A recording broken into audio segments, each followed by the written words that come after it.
Shalom Bapak Ibu Saudara, kita bersyukur bisa jumpa kembali di dalam acara kita bersama Resapi Renungan Singkat Pemelihara Iman GKI Klasis Bojonegoro. Saya akan membacakan bagian firman Tuhan dari kitab Ayub. Ayub 36 ayat 1 sampai 23. Namun saya akan membacakan hanya ayat yang kelima dan ayat yang keenam.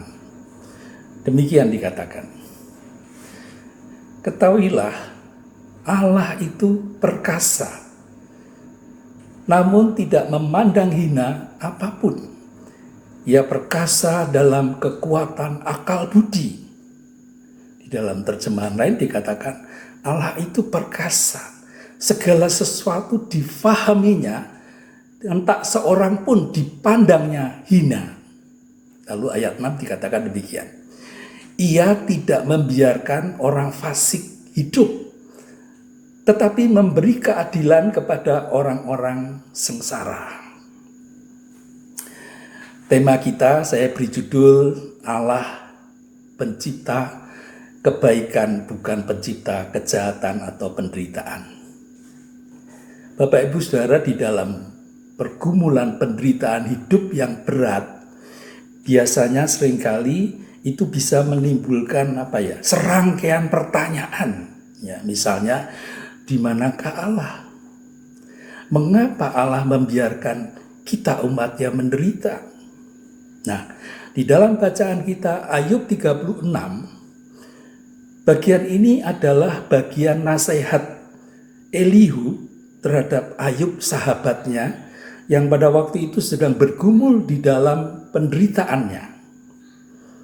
Kalau kita perhatikan, di samping Elihu menegaskan tentang keadilan Allah, Elihu juga mengemukakan bahwa Allah itu perkasa,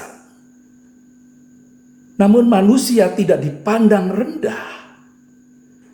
Allah itu mulia dalam kekuasaannya. Kebesaran Allah sebagai sang pencipta alam semesta yang maha kuasa dan maha tahu tidak terjangkau oleh pikiran kita. Kalau kita perhatikan, walaupun tuduhan Elihu terhadap Ayub, karena Elihu mengatakan bahwa penderitaan kesengsaraan Ayub itu adalah hukuman Allah akibat dari kejahatan yang telah dilakukan oleh Ayub.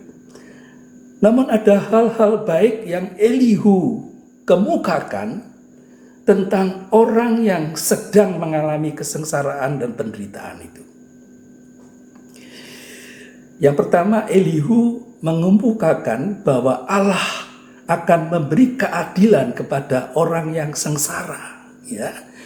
Dan yang kedua, Elihu mengemukakan konsep penderitaan itu sebagai sarana bagi Allah untuk mendidik umatnya.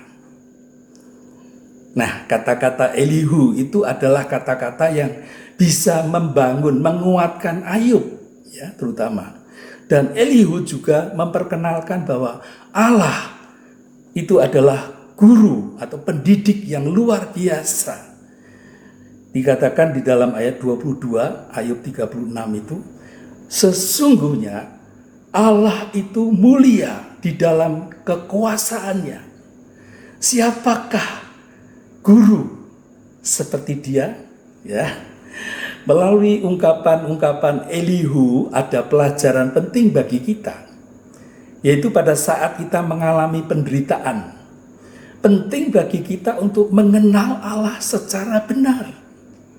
Nah, bagaimana sikap kita terhadap Allah pada saat kita sedang dalam pergumulan yang berat karena mengalami berbagai penderitaan, baik itu berupa kegagalan mungkin, gagal dalam usaha, dalam pekerjaan, dalam studi dan sebagainya, maupun kita sedang mengalami kehilangan kesehatan, kehilangan anggota keluarga, kehilangan teman baik dan sebagainya.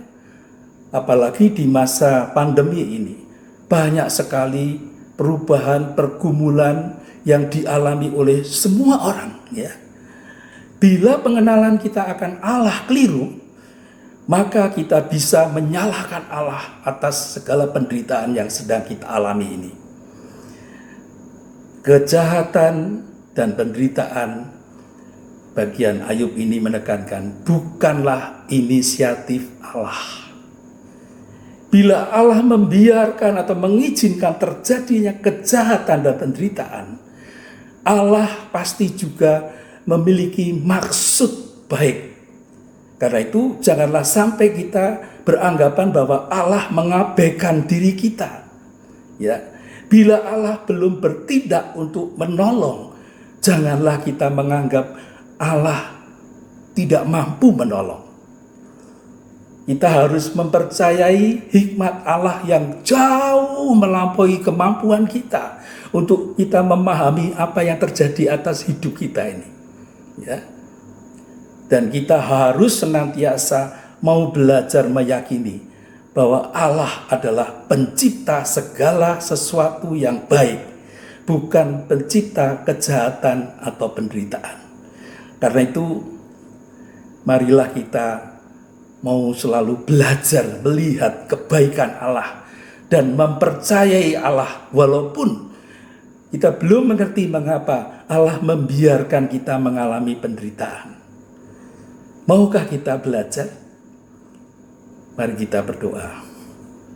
Tuhan, terima kasih untuk firman-Mu yang kembali mengingatkan kepada kami bagaimana kami harus memandang penderitaan dengan memandang Allah.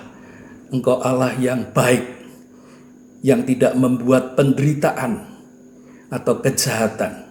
Tolonglah kami ya Roh Kudus, untuk kami hidup seturut dengan apa yang Tuhan kehendaki, dalam nama Tuhan Yesus. Amin. Bapak Ibu Saudara, mari kita terus belajar mencari tahu maksud baik Allah melalui segala penderitaan yang sedang kita alami.